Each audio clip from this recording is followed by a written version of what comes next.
Hello, hello, afternoon, evening, whatever time it is when you're watching this. I'm Sean, librarian, writer, geek. Yes, I'm wearing the hat. I I had to wear the hat for this. Sorry, and I might keep it on for the whole time. We'll see. Librarian, writer, geek on Twitch and YouTube, and also on Blue Sky. I have my own website which has links to this stuff and other things, and I might post something there soon. I don't know. It's been a good long while since I did. I don't. I keep meaning to like post stuff and update, but I just never have the energy.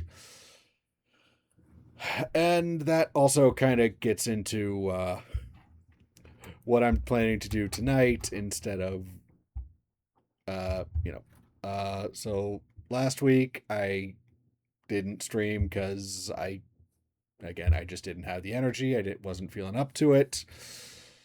This week I've been having some technical issues, just with some stuff and just getting very frustrated with a few things. And I just decided, you know what? Instead of doing something that might also get me frustrated, because I remember the boss fight, the last boss fight from Sea of Stars. I remember what that was. I remember how that went. It didn't it I remember having to do that 3 times before I finally beat the boss. I don't want to do that. I don't want to be in that headspace right now. I want to be in a relaxed, chill, positive headspace. I know there's enough craziness going on in the world and things. Yeah, just gonna say like, yeah, things are not great. Things that I mean, like stuff that it is both it is like there is stuff about this that I would laugh about. Like I want to laugh about this some of the stuff that's happening, current events. I really do, but I like it's like, I mean, there is stuff to laugh about. Well, actually no, cuz even the stuff that is worth laughing about is we're taking that to a place that's very dark. We're going some very bad places with that. Like, for example, I don't, the the situation with the reflecting pool in DC, which, like, hey wow, turns out painting the pool a very dark color means that the water warms up, and since it's sitting water, that means, hey wow, it's a perfect place for algae to grow. And that doesn't look very good in for tourists. That's just not going to look very good. So and then responding to, okay, well, let's just kill the algae by dumping in some other chemicals that happen to also be paint thinner. Yeah, that also doesn't look very good, because now the paint that you put on the bottom of the pool is is coming off, and lo and behold, it's coming off in pieces. And this is funny. This is legitimately funny. It's very much a wow, just incompetence after incompetence. But the part where it gets dark is, oh, we're throwing out accusations of this was done on purpose, this was sabotage, this was whatever, and now we're trying to arrest people for supposedly destroying or defacing this and whatever. And like, just like, minutes ago I'm seeing on Blue Sky, like, oh look, here's footage of, like, you know National Guard troops patrolling around the reflecting pool, and speaker things saying, like, move along, keep moving, don't stop here, keep moving. And it's just like, this stopped me. This isn't so funny anymore. This is just dark. This is this is dark and it's messed up, and all because one very small, very egocentric man just couldn't leave it, couldn't like just not keep his hands off this stuff. He couldn't not fiddle with this. He couldn't, and decide to give the job to a donor slash friend. Yeah. Anyway, so tonight, going to be looking at the second edition of the One Ring RPG, which is, I believe, the official licensed Lord of the Rings tabletop RPG. Uh, yeah, it's definitely interesting. I'll say that it is very, it's kind of cool. It's interesting. I also I actually ordered dice for this game like a week or so ago because I was just looking at this and going like, this might actually be something fun to play with at some point and run, but we'll see. Anyway, okay, let's switch here. Haha, there it is. And I'm gonna put on some music. I would love to be using like actual music from the movies, but I'm pretty sure YouTube would be very mad about that. So we're gonna try this and hope it doesn't get me flagged.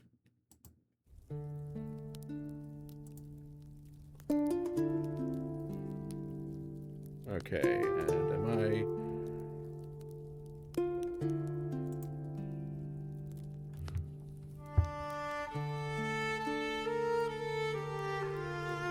turn it down as much as possible on my end.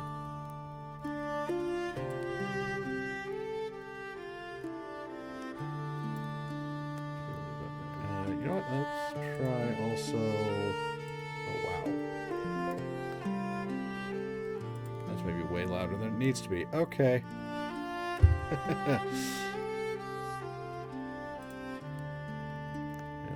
Okay, we'll turn it down to like 40% maybe, and I think we'll turn down the music itself.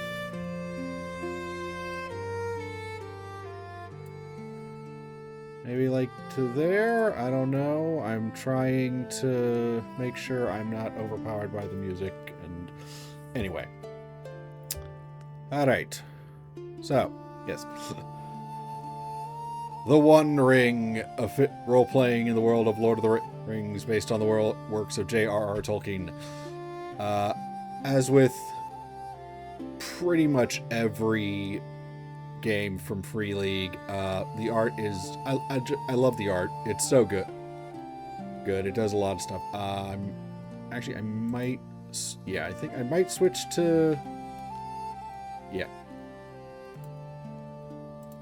I'll switch to the 2-page spread. If I bump it down to like 15, okay. Oh my gosh, how small do I have to get it to get... Okay. Shrink it down a little bit so you can get a real look at some of these spreads. Okay, so... yeah, we have a lovely map. This is of the region west of the Lonely Mountains. You can see it here. That is where, so far, most of the stuff is intended to be set. I know first edition, which was... I think that was put out by Cubicle 7. They were actually... Their stuff was on the east...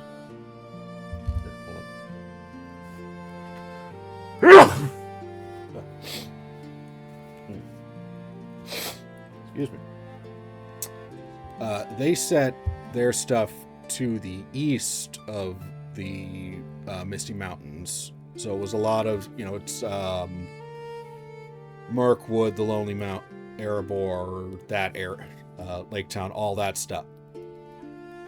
stuff, at least initially, and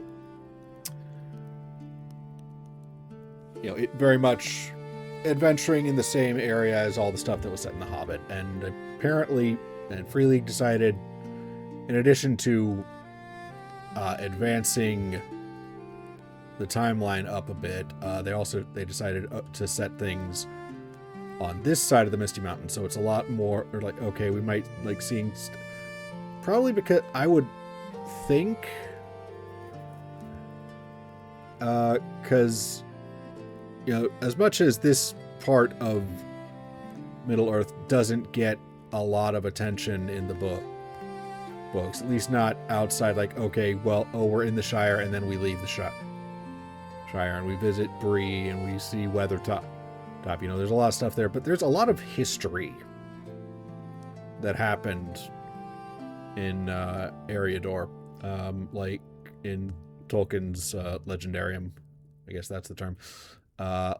This was the whole northern kingdom of Arnor was here. And, the Witch King, Angmar, was here. The Witch King was up here. Stuff happened. There's history here, but, and some of the last elves in the world are over here in the Grey Havens, in Lindon, whatever. But they've also added some other stuff. I know the later books include some other things, but anyway. So I did, is there a date on this? I'm looking for a date. I don't quite remember when this came out. Can I jump to the end and see if there's a... Okay, can we see a copyright date anywhere? Well, and here's the Lore Master map for various reasons. But I don't remember the exact year this came out. But I backed the Kickstarter, crowdfunder, whatever campaign for this. So I got a bunch of little goodies in addition to the rulebook. Again, and lovely spread. Actually, we might switch back.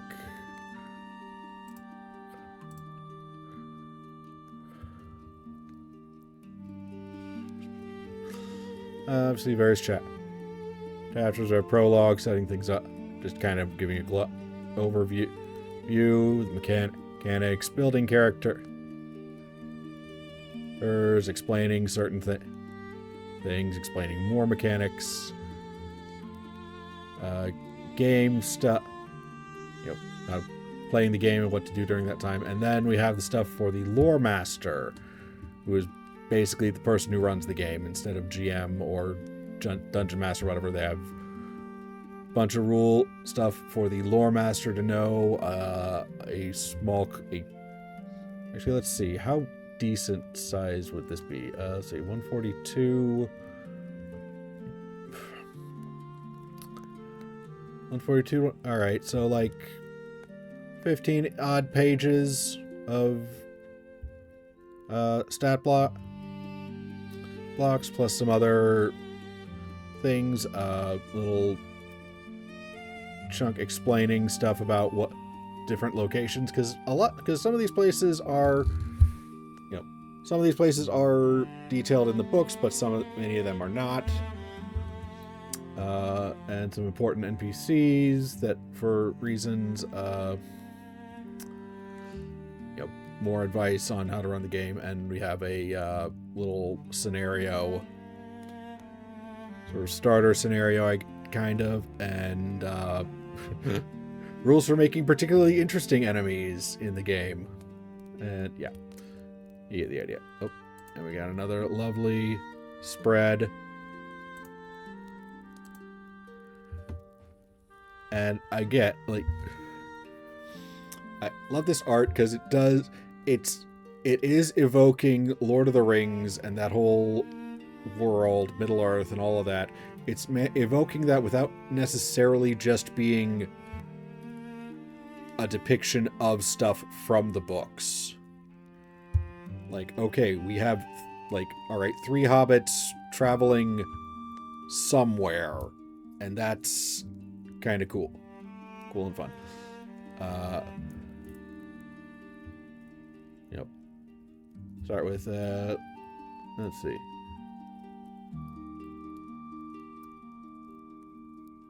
Let's go Gondor.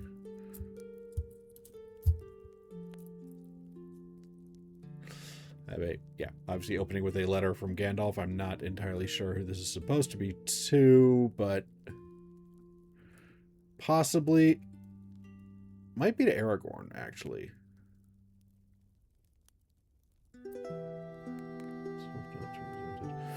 Probably. Opening with different things going. All right. Gonna jump back into one page. All right, yeah, okay, so the year is 2965 of the Third Age, at least for this game, or how they want to say it, how they decided to do it. Again, it is kind of the end of the Third Age, etc., etc. What was it? 2965. We have a quick overview of everything that's happened in the last 25 years that might be of particular importance.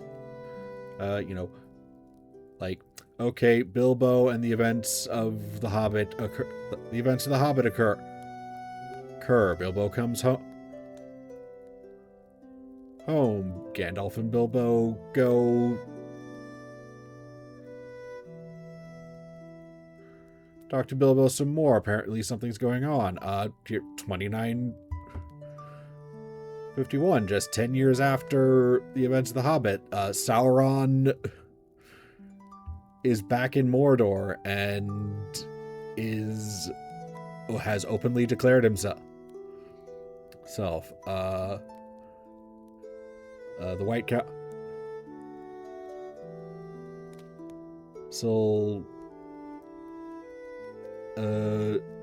comes together and asks, like, what the heck's going on? Where do we know anything about the ring? Saruman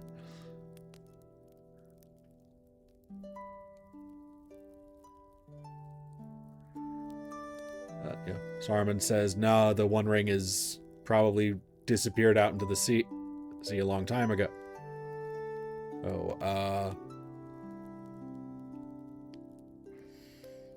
Apparently we find out about High, new type of troll. That was about 10 years before the current date. 2956, Aragorn and Gandalf meet apparently for the first time, at least according to these guys. I'm not sure if that's canon accurate, but we'll go with it. And yeah, things are for 2957 to 65, basically. It's like, yeah, hey, things are getting a little crazy east of the Misty Mountain. And people are traveling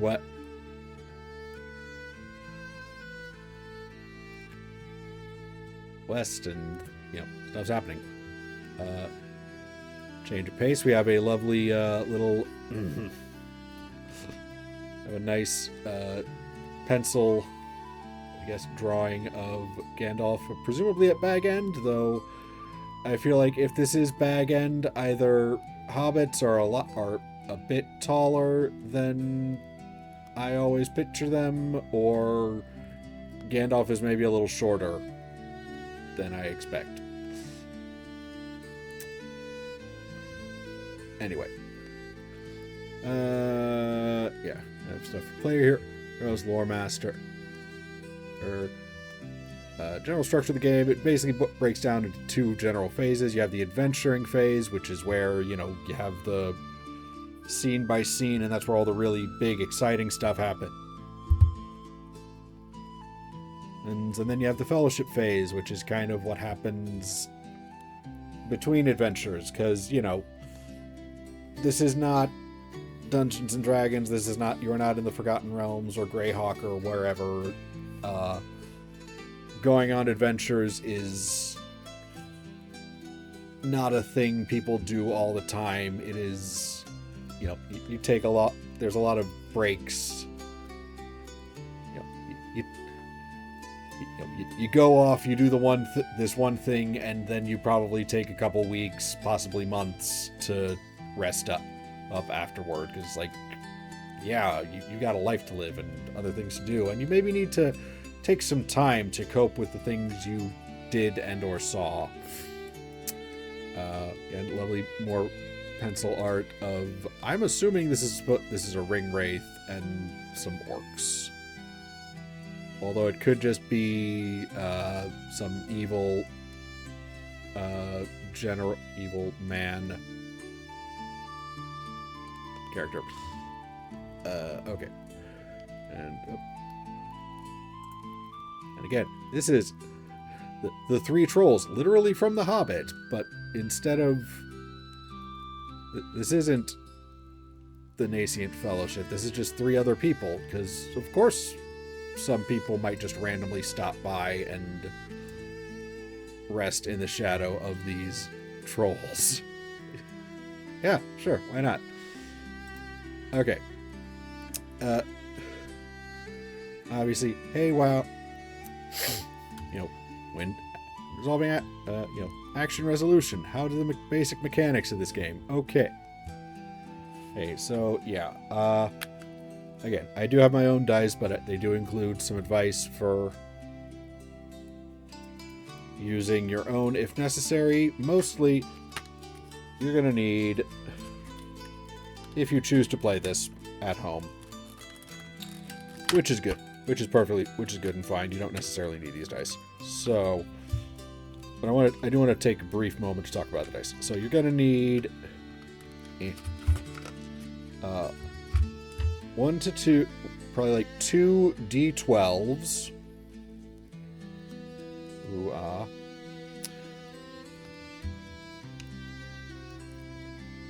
and you know, like up to 6 D6s, and those are the only dice you're going to need. But the thing is, they did some interesting stuff when they decided to make these rules. So, let's see. Do they? Nope. Okay. So okay. So the D12. D12 is called the feat die in this game. It's basically the D20. You roll it for everything, even if you don't have it's the general thing you roll. I have my random thing. I have my Gandalf glass that I don't know if you can actually see the Gandalf etched into it, but or at least a Gandalf looking wizard in profile. Anyway, so yeah. So yes, roll the feat die. You'll always roll at least the feat die, and you will also roll. And in addition, depending on your level of proficiency in a skill, well, you're making skill rolls or combat rolls, you're going to be potentially including D6s with that. Those are called skill dice. And the goal is mostly to meet or exceed a target number, which is determined by your attributes. I think, actually, I have the sheet open here. It's going to be real simple. Okay, you have your 3 attributes that will your rating in the attribute determines your target number. You have a number of skills. Each skill is associated with one attribute or one of the 3 attributes. Whatever your rank in the skill is, that is how many skill dice you roll in addition. Roll in addition to the feat die.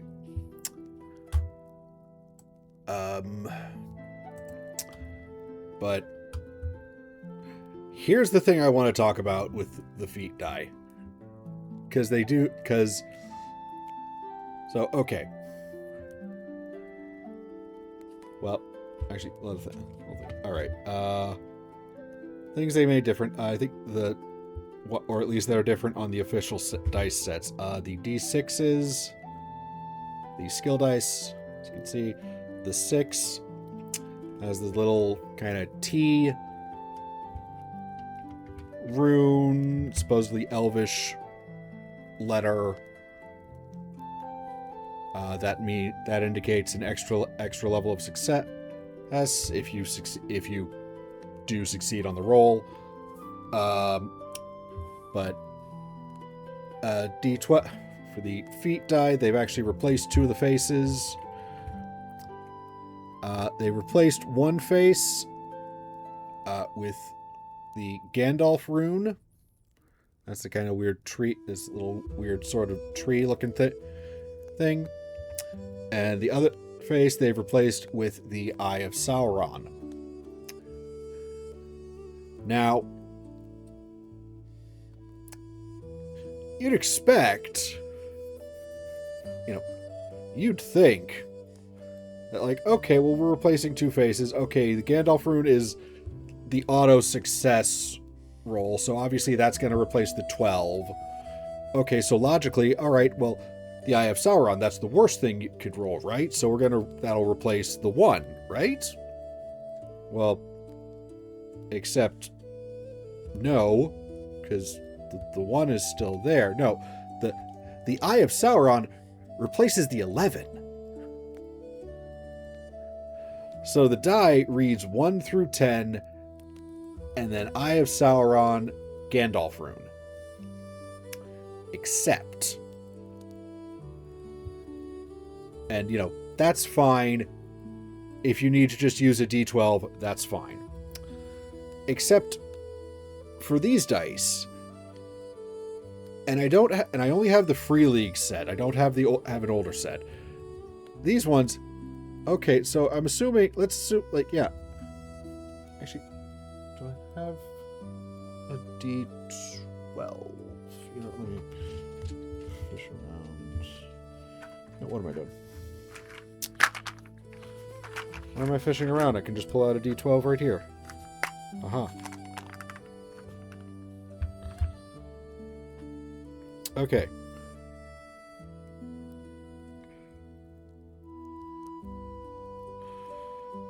Eight. Uh-huh. I see an 8. I see a 7.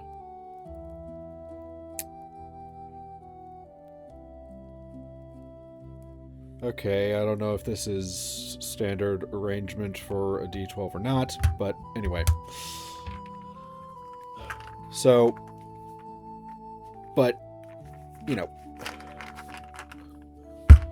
but they still, the arrangement of this, okay, they still put the Gandalf rune and the Eye of Sauron on opposite faces.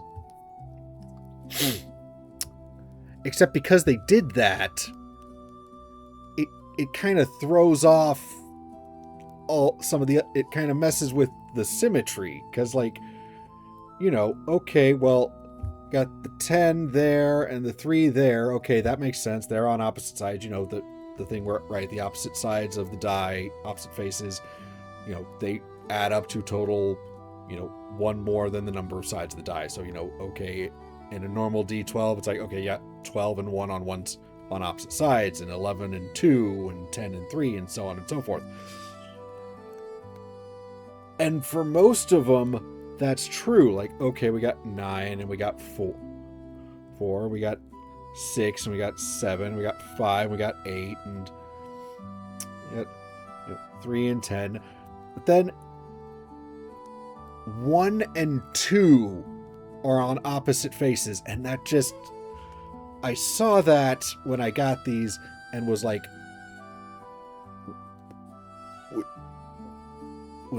wait, why?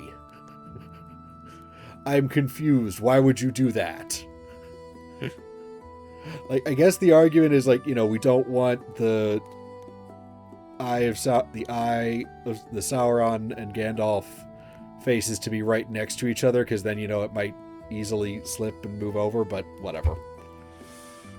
Right, you know, it might move slightly and thus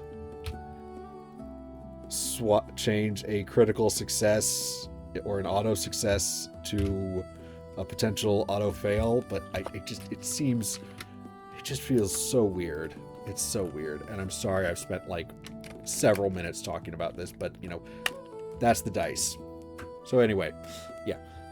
When you roll, you want to roll a feat die plus potentially a number of success dice. You want the total to meet or exceed a target number. If you roll a Gandalf rune on the feat die, it's an auto success. Eye of Sauron does not necessarily count as an auto fail, but it does count as a 0. So if you have... So, like, you can still technically succeed while rolling an eye,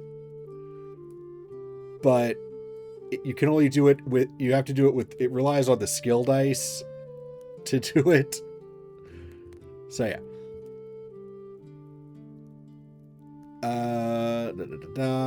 Degrees of success. Yeah, I mentioned this already. Little T... I think it's supposed to be like Tengwar or whatever.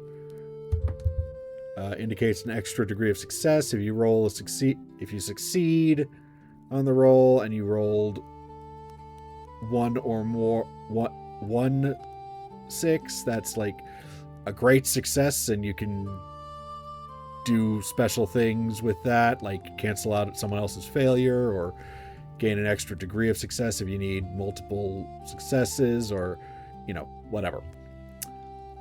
And, you know, if you get multiple 6s, then obviously you get multiple successes. You get the idea. Favored rolls, that's another little favored and ill-favored are, you know, that's why you need the 2 dice. Favored is, you know, you roll 2 feat dice and take the higher one. Ill-favored is you roll 2 feat dice and take the lower one. Pretty straightforward. There's, you know, various situations that can grant you bonus dice, or, you know, grant you favored or ill-favored depending on things. Conditions.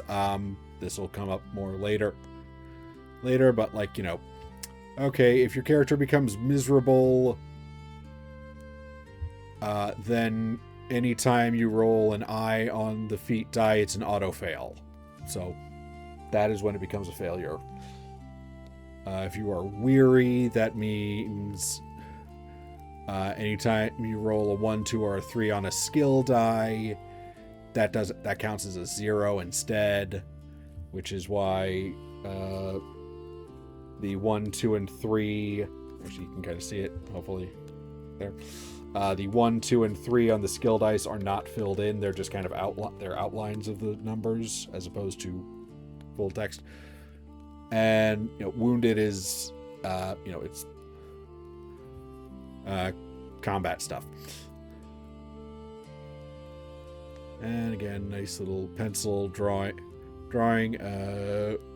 We have a whole layout explaining all the stuff on the character sheet. As you've probably noticed, this is not the character sheet I have over here. I'm pretty sure I found this like on Reddit or something.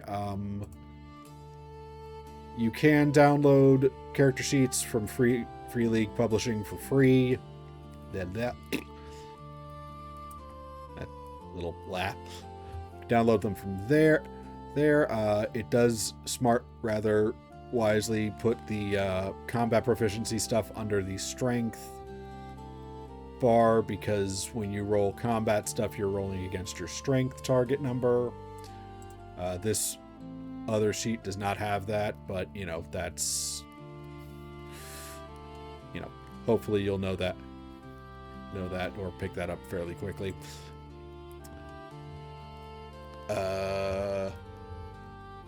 Again, hey, wow, we have a nice little art of a group of adventurers. So, all right. Okay, base game. We have. They use the term cultures rather than like race or ancestry, because we do have at least 3 types of men and 3 non-human options. And because I backed the Kickstarter, I also got some additional things, like the Rivendell supplement and the Peoples of Wilderland supplements, which, because, base game you have, Bardings, which are people from like Dale and Lake Town and, around Erebor.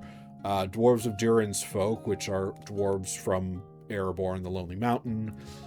Elves of Linden, which is different, which is interesting because, we haven't seen anything from them. Hobbits of the Shire, Men of Bree, and Rangers of the North. Peoples of Wilderland expands the list to include, people from the eastern side of the Misty Mountains. The Beornings. Am I pronouncing that right?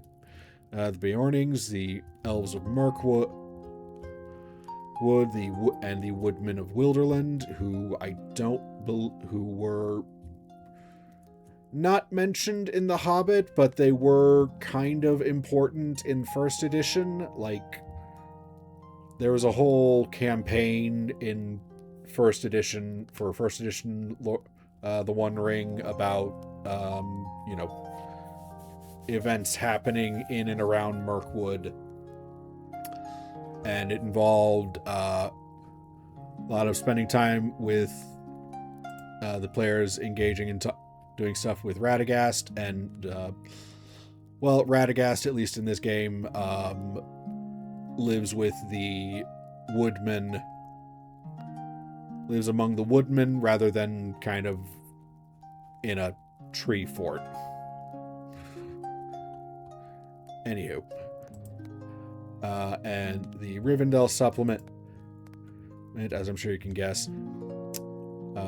In addition, 1, it includes details about Rivendell. How are we doing? Wow, okay. Obviously it includes details and a description of Rivendell and stuff you can do that, locations there, people you can meet. You can meet Elrond, you can meet Arwen, you can meet Elrond's sons. Oh, is that why that's like that? Okay. You can meet Elrond's sons.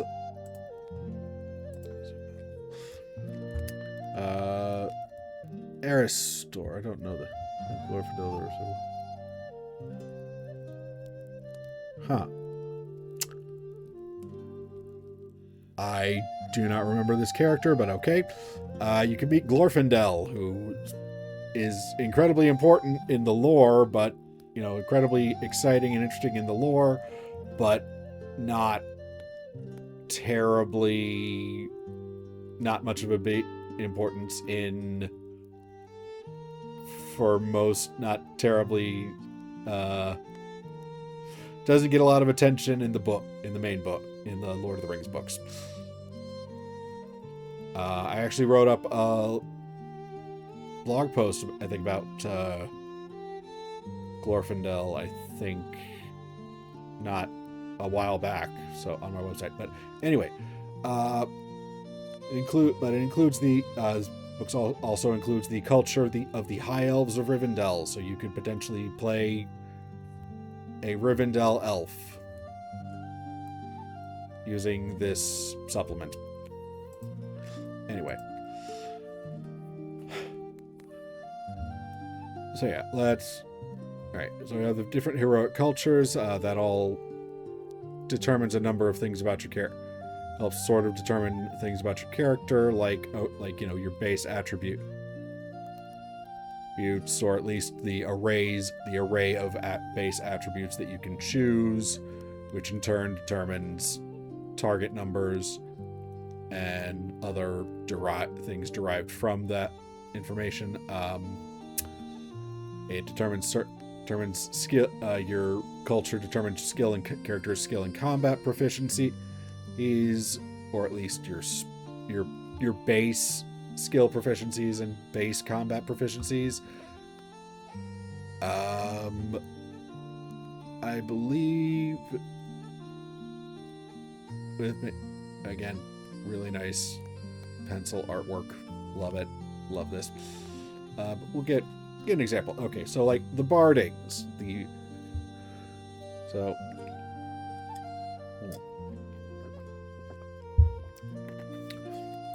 like the bardings. These are the people who settled in Dale after the defeat of Smaug and rebuilt the city and, all of that.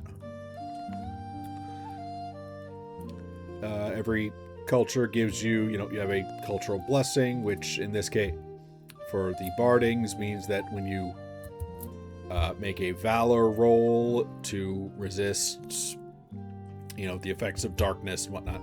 So like you can see, valor is one of your things that you can roll against. Your valor roll is favored, which means you get to roll 2 feat dice and whatnot. So that's kind of cool. Also have a standard of living,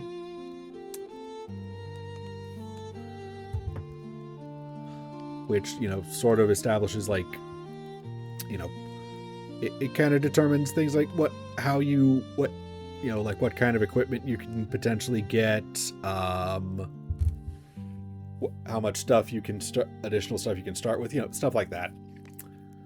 Obviously, living right on the doorstep of the recently recolonized, recaptured dwarven home of Erebor.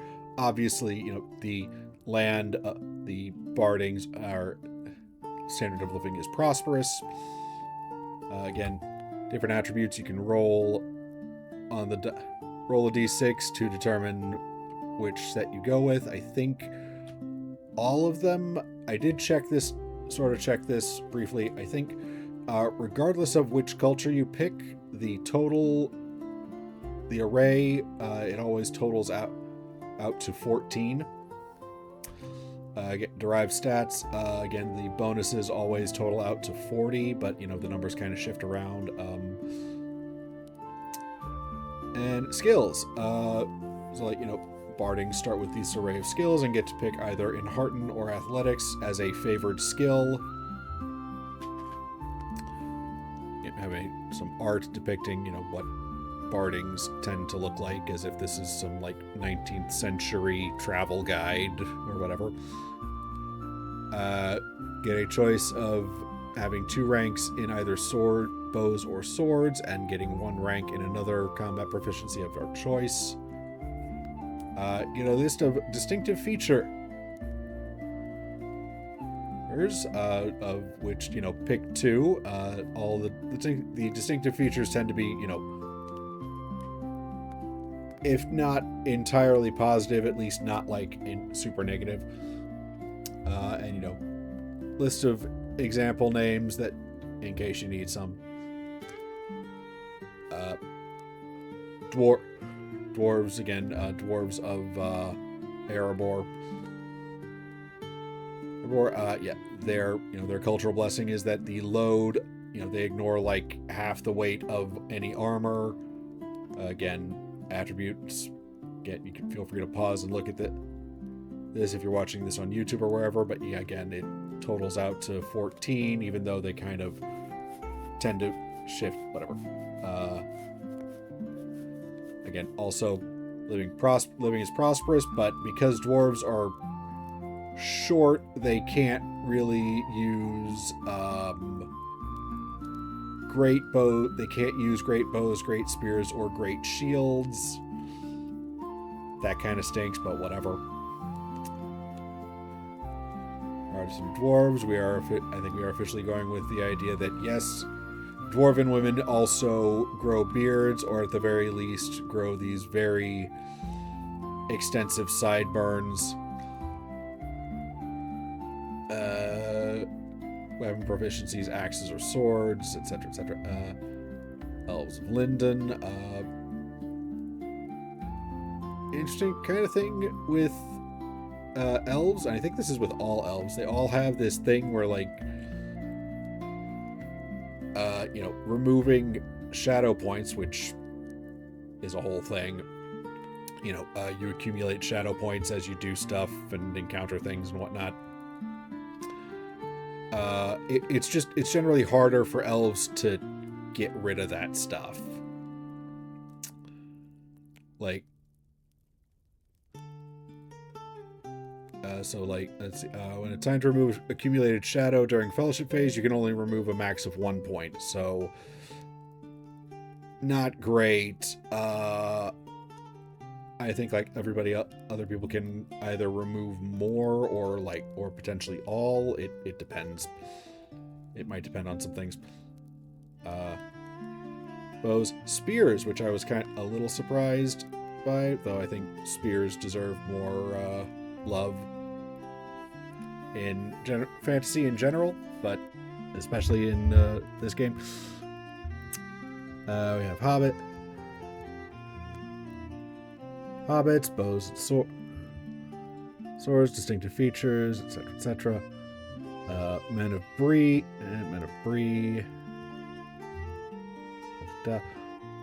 I don't remember. Maybe it's later on. It might be later on. I think there was something about if you wanted to play a hobbit from Bree, there might be some tweaks or changes. I don't know. And ranges of the north.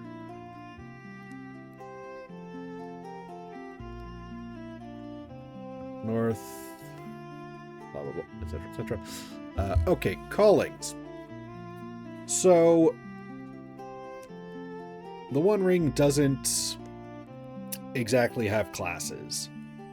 Instead, you have a calling, which is, you're assumed to be a heroic person. You are doing the heroic thing. You are fighting back against the forces of darkness and Sauron and whatnot. And your calling is basically, what is your approach to confronting the evils of Sauron and of other things? So, captain is you step up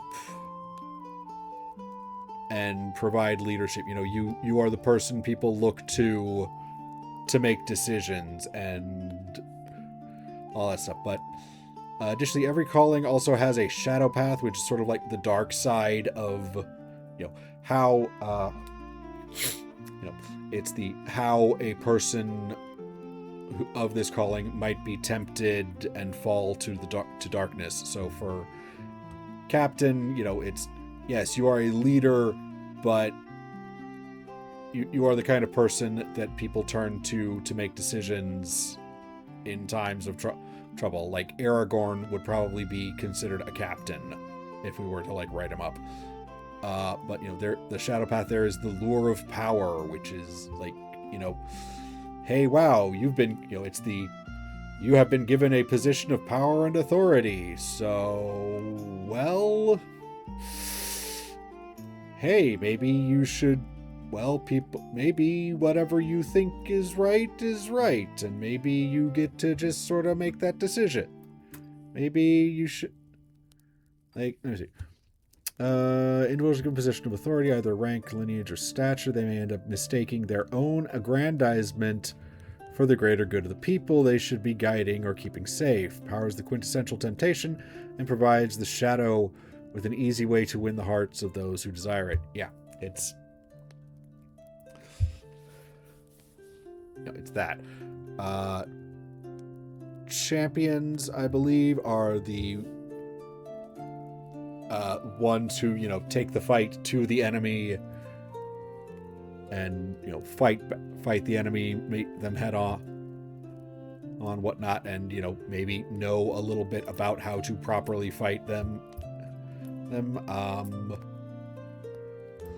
Their shadow path is the curse of vengeance, because it's, you spend all your time fighting. Maybe,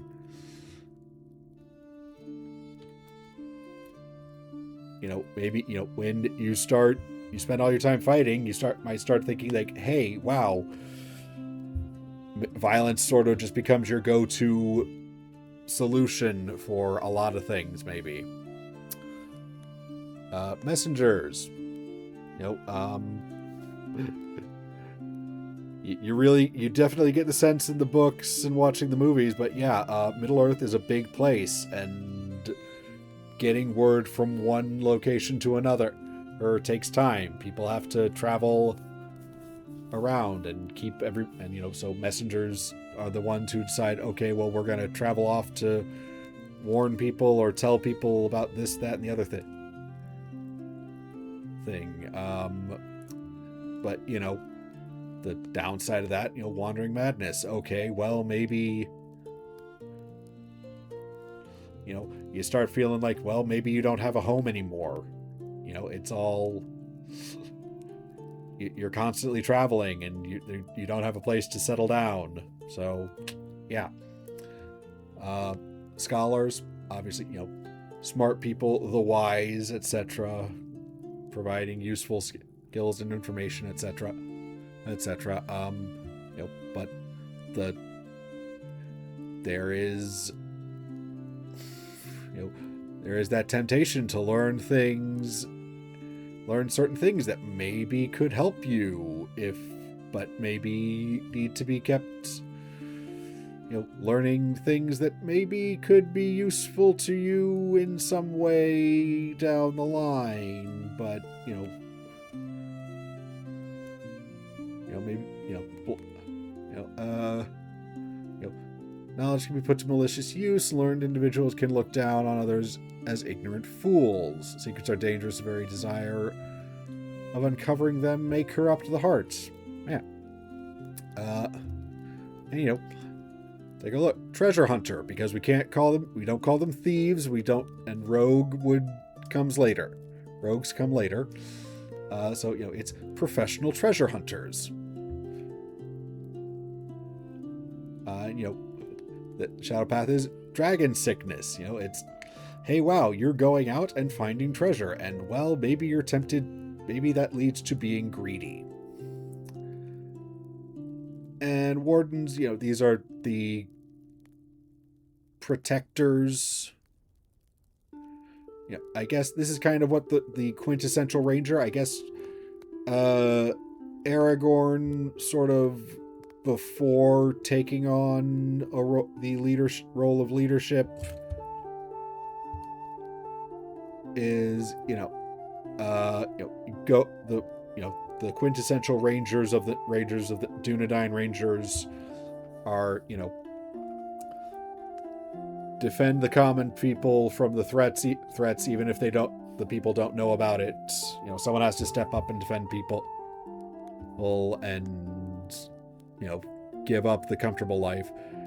But the downside there is like, yeah, you're facing that darkness. You're facing that every day, and that's potentially gonna be incredibly depressing, because it's like it just never stops. Anyway, and you start out with building character after having selected that, and picking a favored skill among the two listed for whatever your calling is, and your distinctive features and your shadow path and whatnot. You also get 10 skill points. 10 points for increasing your skills and combat proficiencies. For skills, it costs whatever the new total is in those points. You have 10 points to spend. So okay, if you have 0 and you want to bump it up to 1, that costs 1 point. If you have it, but it costs the total of whatever the new rank is in addition to all the lower ones. So if you want to get it up, if you have 0 and you want to get it to 2, actually, here, 10 points. So yeah, let's to go from lore 1 to lore 4 is 10 points. So that's 2 plus 3 plus 5. And actually it's, yeah, bumping up to from 3 to 4 that's a lot. Combat proficiencies basically cost double whatever the new total is. So chances are you're probably not going to be increasing your combat proficiencies very much. But also, combat in this game is like, it is quite lethal. It is quite dangerous. It is not something you should generally seek out. Right. Weapons, war gear, etc. Again, there's only so many proficiencies, but there's a lot of things that fall into that. All the weapons, I believe, do a set amount of damage. I think there's an injury. I don't know. I'm sure we can get into that. I think injury is like... Oh, hold on.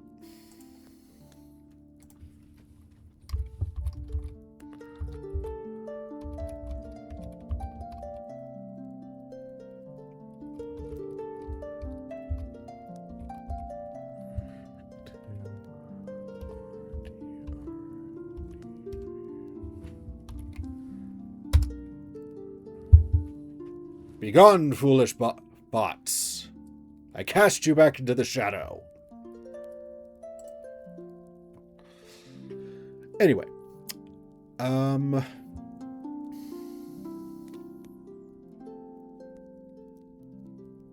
I believe injury rating might come, I don't know, it might come up. It'll probably come up if we get to combat stuff, which, we might not. Again, weapons and armor have different load ratings, which can become a problem, especially since you're you don't necessarily have hit points. You have endurance, and unfortunately, your endurance. So, like, if you take damage, it can cause problem. As you take damage, the amount of stuff you're carrying can make things worse for you.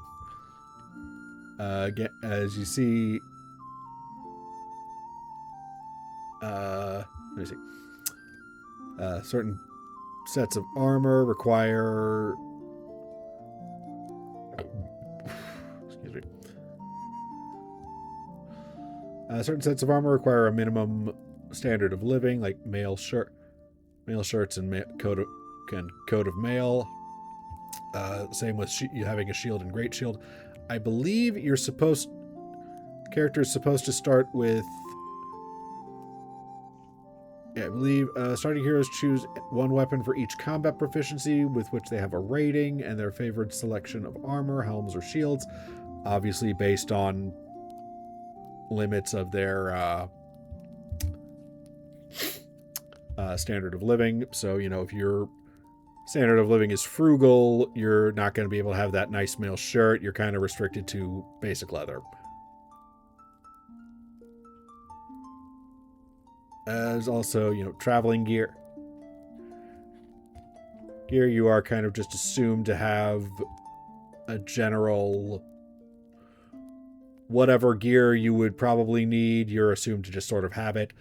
You also have useful items, which are things that can be used to give you skill dice for a roll. Obviously, different cultures, depending on their standard of living, have more or less useful items. Obviously, bardings and dwarves being prosperous can have start with 3 items. Hobbits and men of Bree, given they have a common standard, they get 2 items. And elves of Linden and rangers of the north being frugal and kind of not having a lot of stuff in general, or presumably just not putting value on such things. Only start with 1.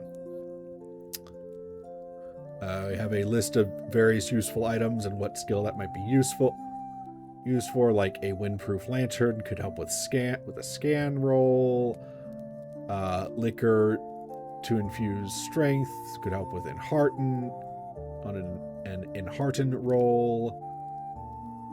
A fine pipe to find comfort to help with insight.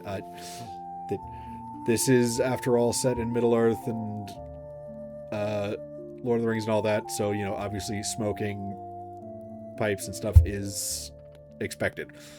Actually, that was actually the 5th edition conversion of the first.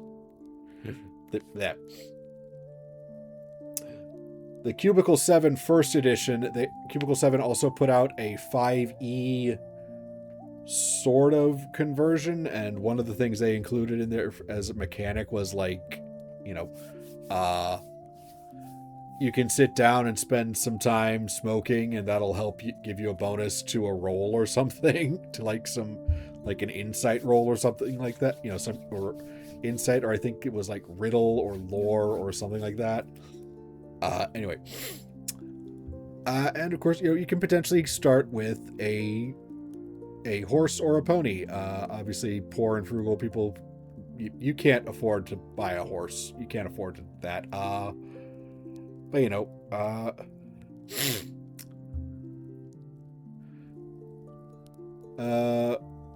a hobbit or a man of Bree might be able to, you know, get their hands on, you know, a not so great quality horse, but a barding or a dwarf could potentially get a decent horse. I don't know.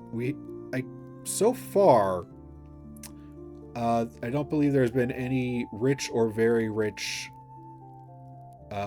default standard of livings. I think there's ways to increase your standard of living, but whatever. Mechanics. Additionally, yeah, you get a starting reward and a virtue. Rewards are, you know, just better pieces of equipment or enhancements to equipment. These are, you know, there's basic ones. I think there's definitely more. I know for virtues specifically, there are culture specific virtues that you can select from at higher levels. But yeah, you know, you get starting rewards might be, you know, a fell weapon, which would raise the injury rating by 2. So I think it would be makes it more likely that you cause an injury, which is, you know, I think most basic enemies get, like, okay, you get injured, you take 1 injury and that's it, and they die, essentially. Reinforced shield. So the shield bonus goes up by 1. Close fitting armor or helm increases your protection roll, etc. Starting virtues raise. Some of these can raise your attributes by a certain number. Dour handed gives you extra damage and stuff. Nimbleness raises your parry rating. And, you know, hey, we can reduce the target number by 1. Just reduce the target number by 1. Okay, no, wait. Those aren't attributes. That's raise your hope and endurance are derived things. All right.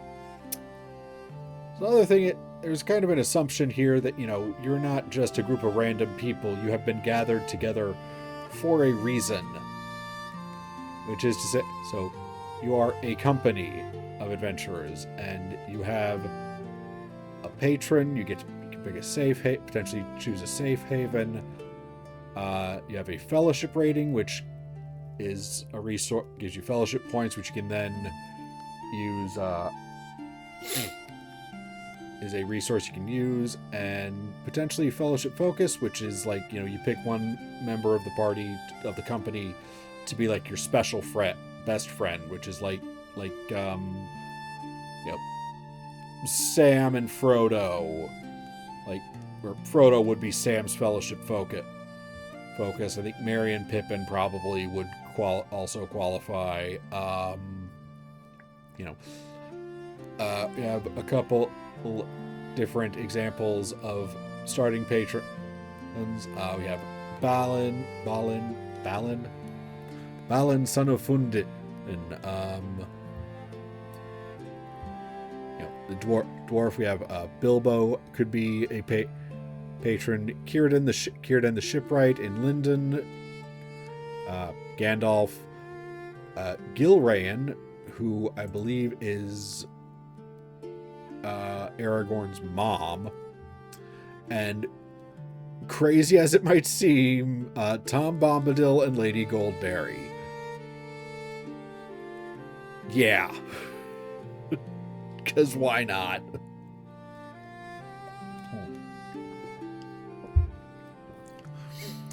Let me see. I know Free League has released a book about allowing you to basically work for Saruman during this time period, because I think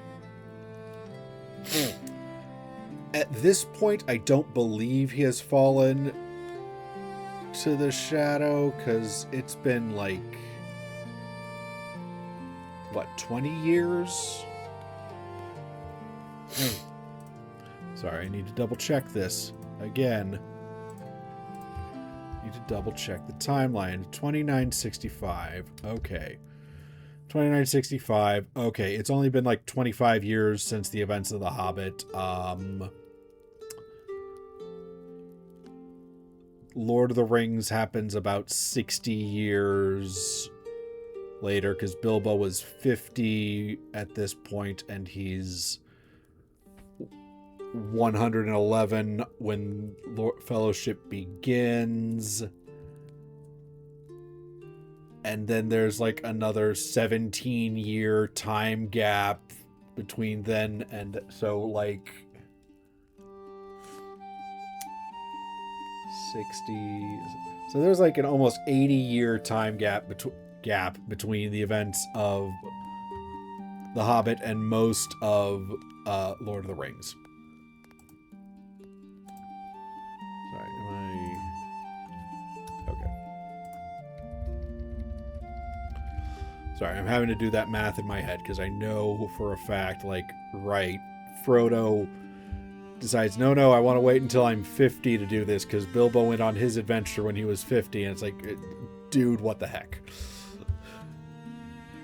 Anyway, obviously, choose safe haven wherever. Safe haven, again, more lovely pencil art, monochrome art. Fellowship rating. I know there are certain cultural blessings that, I see. Number of player heroes in the group, potentially augmented by virtues or cultural blessings, and bonuses with company's patron. So, like, yeah, Gilraen provides no bonus to Fellowship. I guess she is not a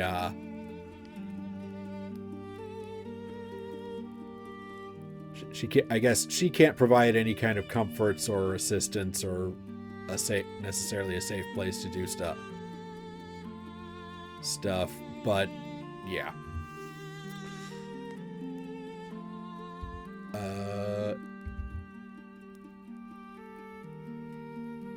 Experience. Let me see. I think, yeah, you get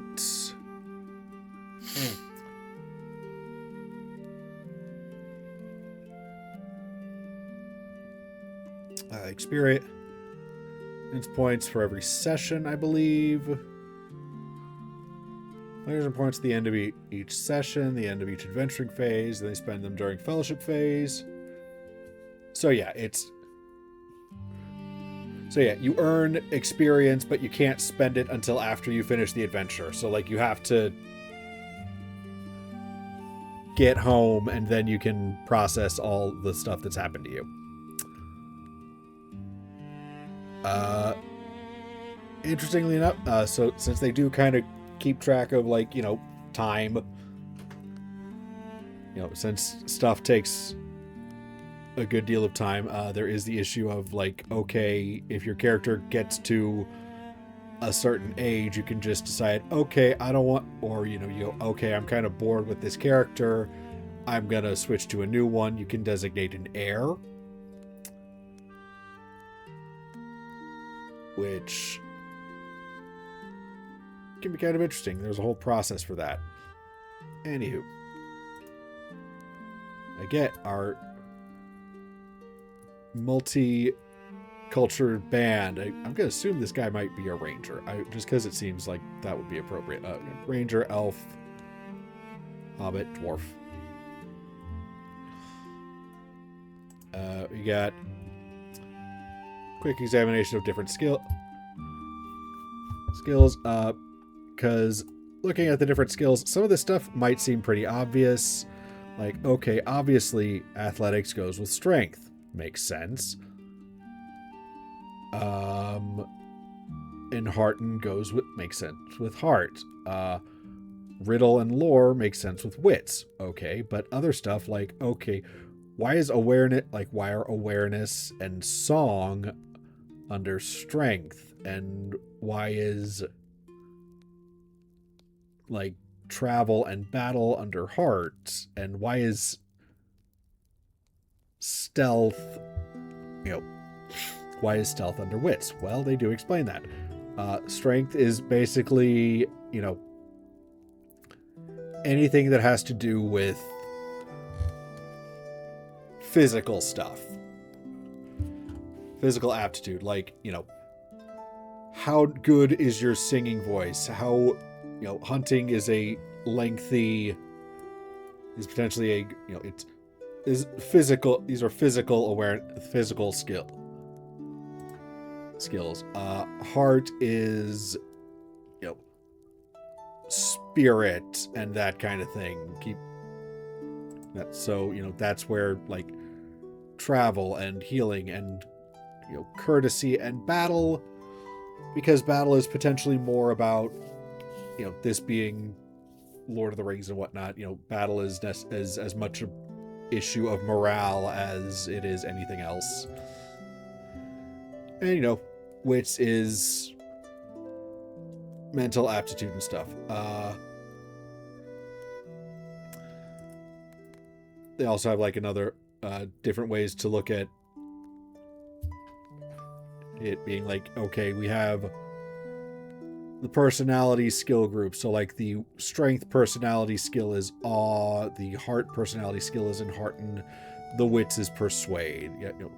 Personality, movement, perception, survival, custom, and vocation. I feel like vocation is kind of maybe stretching it a little bit, but okay.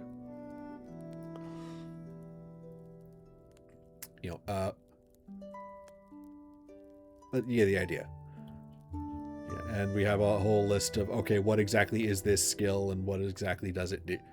Is it about, and yada yada yada, and I'm not going to get into that. Combat proficiencies, again, axes, bows, spears, swords, different weapons, etc., etc. Distinctive features, being like, okay, what does that distinctive feature mean? And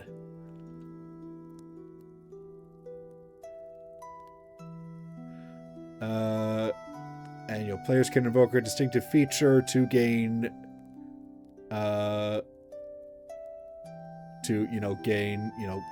bonuses. Invoke a distinctive feature to improve their chances of succeeding on a skill roll using a skill. They're considered to be inspired, which I don't quite remember if that means...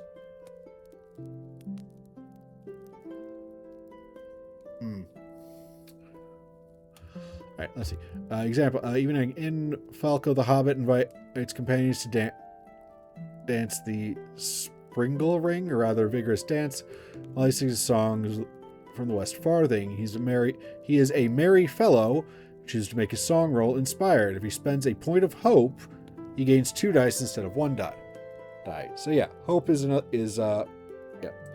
So hope is another one of those resources you have. It's a derived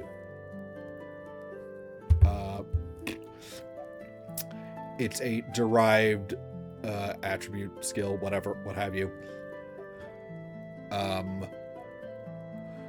Which you can then spend to get extra dice, and normally it's a 1-to-1 thing, but if you are inspired, you gain 2 for 1.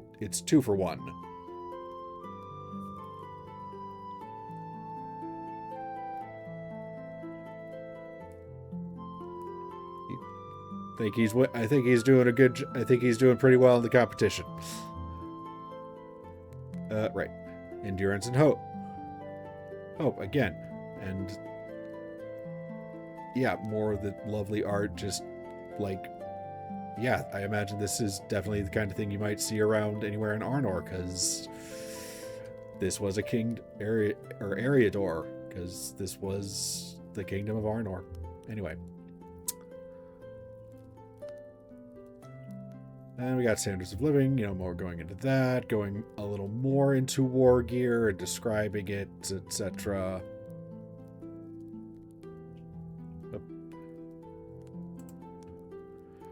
We got valor and wisdom and what those are.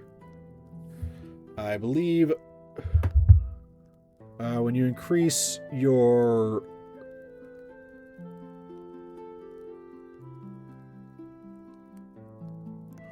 based on alright, wisdom is trust in their choose wisdom over valor when spending experience. Suggest adventuring is affecting their hero subtly but profoundly, starting out as a naive individual and adventurous spirit. You can achieve maturity and sagacity of the wise. If you choose valor, status in the eyes of others will be determined primarily by their actions and deeds. Okay, so rewards. Again, rewards list different bonuses, different special weapons, etc. Virtues. Okay. Okay, yeah, so you get a new reward every time you gain a point of valor. You gain a new virtue every time you gain a new rank of wisdom. And like I said, there's different cultural blessings. So, like, the Bardings obviously have a Dragon Slayer. So when fighting creatures with a might of 2 or more, all your attack rolls are favored. So potentially Bardings have a Dwarf Friend, Fierce Shot. Score a piercing blow on a range attack. Protection roll of the target is ill-favored. Got Dwarven Virtues, Elven Virtues, Hobbit Virtues. Brave at a pinch, small foe. Sure at the mark. At 3 is company. Tough as old tree roots. Men of Bree. Hey. Desperate courage. Friendly and familiar. Strange news from Bree. And the art of smoking. Obviously incredibly important there. And, Rangers of the North, etc. North, you get to see they get stuff. What do we have here? Okay, adventuring phases.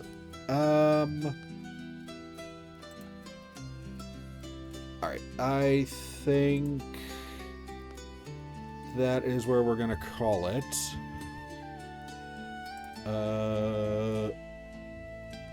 Yeah, we can maybe get into a quick overview next time, maybe, I think. Yeah, okay, next week is the 3rd, which I have off, so that'll be nice. So, yeah. Alright, I hope anybody watching this, I hope you've had a good time. I hope you're having I don't know. I hope you have a very good weekend, and you know, uh,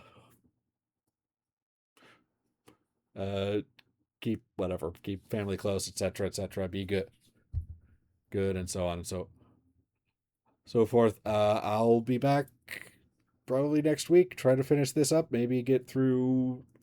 Take a look at this. I don't know, or be back at Sea of Stars. I don't know. Actually, we'll probably finish looking at this and then get back to Sea of Stars afterwards. All right, right. Bye. Have a good one, etc.